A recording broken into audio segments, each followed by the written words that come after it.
And here we are, the granddaddy of all quantum weirdness, the infamous double-slit experiment. To understand this experiment, we first need to see how particles, or little balls of matter, act. If we randomly shoot a small object, say a marble, at the screen, we see a pattern on the back wall where they went through the slit and hit. Now, if we add a second slit, we would expect to see a second band duplicated to the right. Now, let's look at waves.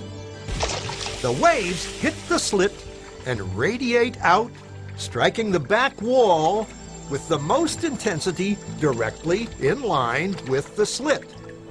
The line of brightness on the back screen shows that intensity.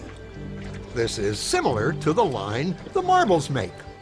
But when we add the second slit, something different happens. If the top of one wave meets the bottom of another wave, they cancel each other out. So now there is an interference pattern on the back wall. Places where the two tops meet are the highest intensity, the bright lines, and where they cancel, there is nothing. So, when we throw things, that is, matter, through two slits, we get this, two bands of hits. And with waves, we get an interference pattern of many bands. Good so far. Now, let's go quantum.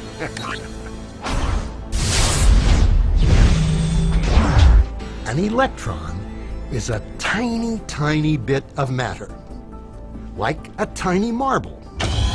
Let's fire a stream through one slit. It behaves just like the marble, a single band. So, if we shoot these tiny bits through two slits, we should get, like the marbles, two bands. What? An interference pattern. We fired electrons, tiny bits of matter through. But we get a pattern like waves, not like little marbles. How? How could pieces of matter create an interference pattern like a wave? It doesn't make sense. But physicists are clever. They thought, maybe those little balls are bouncing off each other and creating that pattern. So, they decide to shoot electrons through one at a time. There is no way they could interfere with each other. But after an hour of this, the same interference pattern is seen to emerge. The conclusion is inescapable. The single electron leaves as a particle, becomes a wave of potentials, goes through both slits, and interferes with itself to hit the wall like a particle. But mathematically, it's even stranger. It goes through both slits, and it goes through neither. And it goes through just one, and it goes through just the other.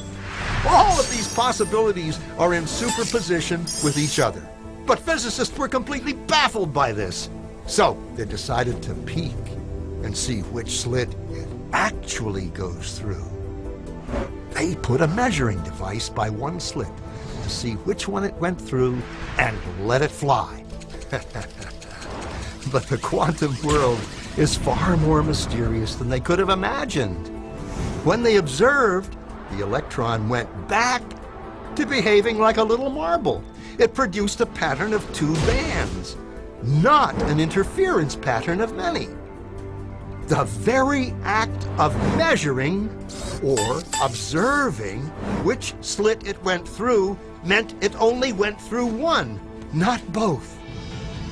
The electron decided to act differently, as though it was aware it was being watched. And it was here that physicists stepped forever into the strange, never-world of quantum events. What is matter? Marbles or waves? And waves of what? And what does an observer have to do with any of this? The observer collapsed the wave function simply by observing.